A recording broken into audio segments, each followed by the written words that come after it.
हमारे समाज को जो नीचा दिखाने वाले लोग हैं, उन मनवादियों से मैं कहता हूं कि तुम लोग कभी हमसे आगे नहीं थे, ना आगे हो पाओगे।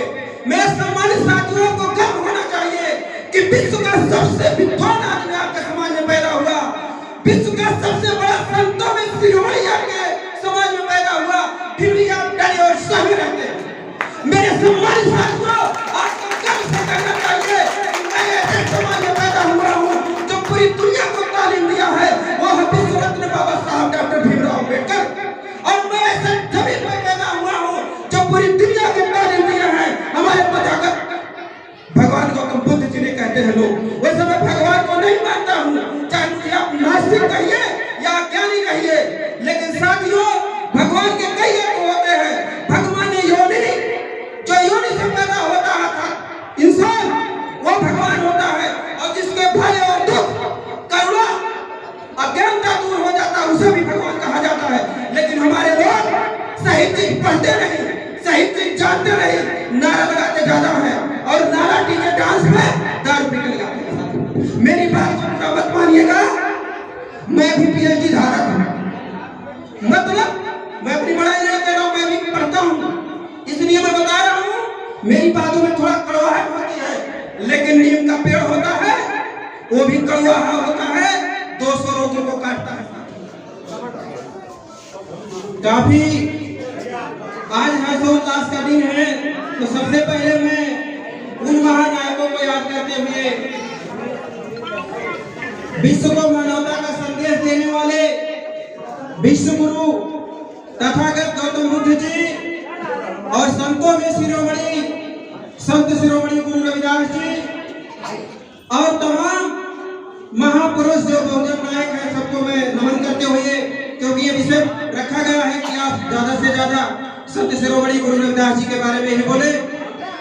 साथियों, गुरु रविदास जी मध्यकाल में उनका जन्म हुआ, उस समय मुगल काल था, जैसा कि अभी आप लोग इसके पहले भी सुन चुके हैं।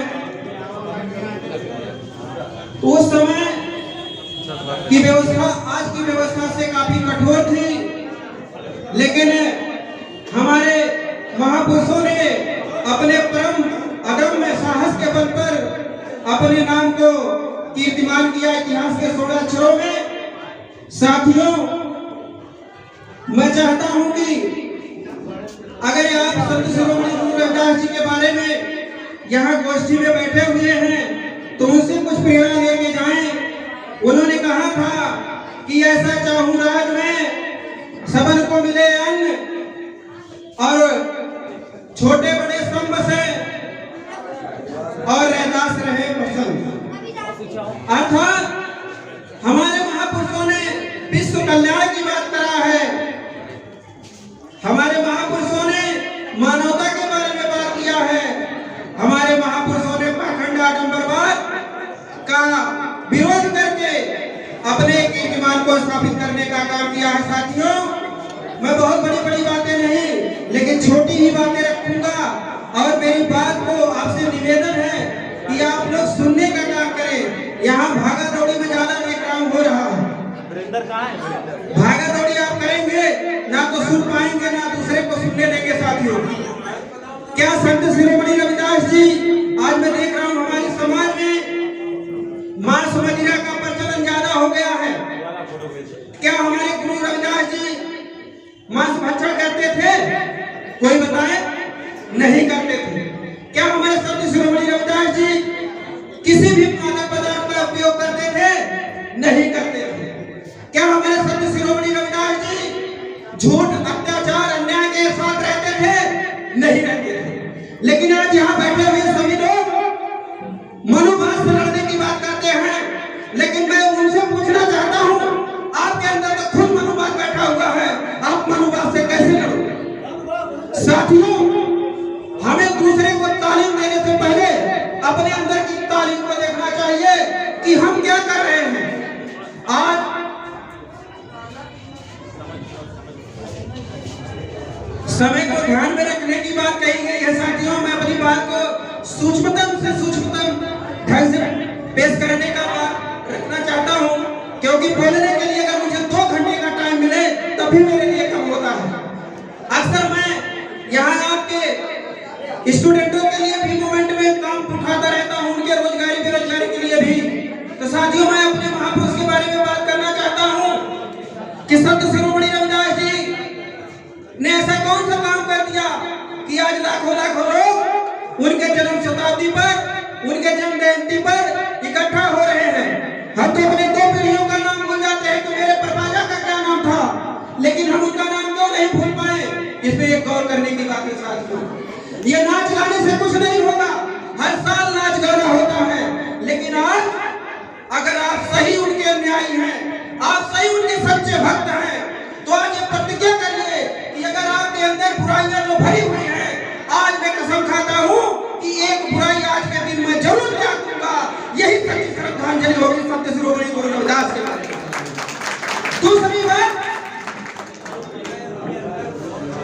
दूसरी बात, बहुत सी बातें संत गुरु रविदास जी के बारे में चमत्कारी बातें कही जाती हैं साथियों, लेकिन मैं ये आपसे सवाल करने के लिए प्रश्न डालना चाहता हूं कि अगर जहां चमत्कार है वहीं तो मनुवाद है, जहां चमत्कार है वहीं मनुवाद है। कुछ लोग कहते हैं कि संत शिरोमणि रविदास जी ने कठौती में गंगा जी को प्रकट कर दिया। मैं आपसे पूछना चाहता हूं, यहाँ मुझसे बहुत ज्यादा विद्वान लोग हैं, उन विद्वानों से मैं पूछना चाहता हूं, अगर कठौती में गंगा जी प्रकट हो जाती है तब तो सीधा सीधा वो पाखंडवाद है।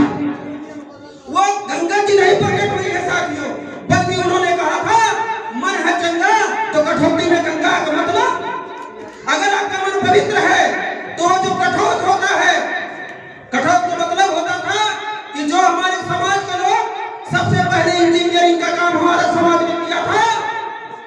हमारे समाज को जो नीचा दिखाने वाले लोग हैं, उन मनवादियों से मैं कहता हूँ कि तुम लोग कभी हमसे आगे नहीं थे, ना आगे हो पाओगे। मेरे सम्मानित साथियों को गर्व होना चाहिए कि विश्व का सबसे विद्वान आदमी आपके समाज में पैदा हुआ, विश्व का सबसे बड़ा संतों में शिरोमणि आपके समाज में पैदा हुआ, फिर भी आप डरे और सहमे रहते हैं। मेरे सम्मानित साथियों, आपको गर्व से कहना चाहिए कि मैं ऐसे समाज में पैदा हुआ हूँ जो पूरी दुनिया को तालीम दिया है, वो है विश्व रत्न बाबा साहब डॉक्टर भीमराव अम्बेडकर। और मैं ऐसे जमीन पर पैदा हुआ हूँ जो पूरी दुनिया की तालीम दिया है हमारे प्रजागत भगवान गौतम बुद्ध जी ने कहते हैं लोग। वैसे मैं भगवान को नहीं मानता हूँ, चाहे मुझे आप नास्तिक कहिए या अज्ञानी कहिए, लेकिन साथियों भगवान के कई अर्थ होते हैं। भगवान ने जो योनि से पैदा होता था इंसान, वो भगवान होता है, और जिसके भय और दुख, करुणा, अज्ञानता दूर हो जाता है उसे भी भगवान कहा जाता है।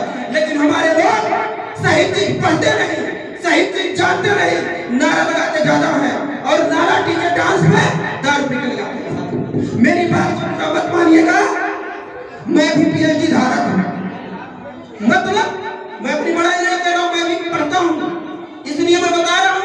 मेरी बातों में थोड़ा कड़वाहट होती है, लेकिन नीम का पेड़ होता है वो भी कड़वा होता है, 200 रोगों को काटता है साथियों। इसी तरह मेरी बातों भी अगर किसी को अन्यथा लगेगी तो मैं सादर प्रणाम करते हुए उससे नमन करते हुए उससे माफी भी मांगना चाहता हूँ कि मेरी बातों को अन्यथा मत लीजिएगा। सम्मानित साथियों, ये डायरेक्शन हो रहा है आदरणीय गुरु जी के द्वारा कि जल्दी आप अपनी बात को रखिए। मेरे अंदर तो इतनी ज्यादा बातें हैं कि मैं कैसे करूं, लेकिन समय अभाव है। एक बार पुनः मैं उस संत शिरोमणि गुरु रविदास जी को नमन करते हुए कि अगर आप गुरु रविदास जी को सच्चे दिल से मानते हैं तो आज कसम खा के जाइए कि मैं आज के बाद एक बुराई अपने दिल से जरूर निकालूंगा, वो चाहे अपने भाई के, अपने समाज के, अपने देश के अहित में जो काम होगा वो नहीं करूंगा, मुझे कितना भी त्याग क्यों ना करना पड़ जाए, क्योंकि वो नाम उसी का होता है जो त्याग करता है। बाबा साहब ने अपने 4 बच्चों का त्याग किया है, तब आज हम उनकी एक पत्थर की मूर्ति टूटती है तो हम लोग अपने खून की बाजी लगाने के लिए तैयार हो जाते हैं, लेकिन बगल में कत्ल हो जाता है तो हम चुप मार बैठ जाते हैं। क्यों? क्योंकि उन लोगों ने त्याग किया है साथियों, और हमारा समाज त्याग नहीं करना चाहता है। कोई अच्छा बच्चा पढ़ने में है उसका सहयोग नहीं करता है, लेकिन अगर कोई अनैतिक काम, कोई अडम्बर का काम होता है तो जैसे गुरु जी ने कहा कि मेरे घर में बड़े बड़े फोटो लगे हुए महापुरुषों का,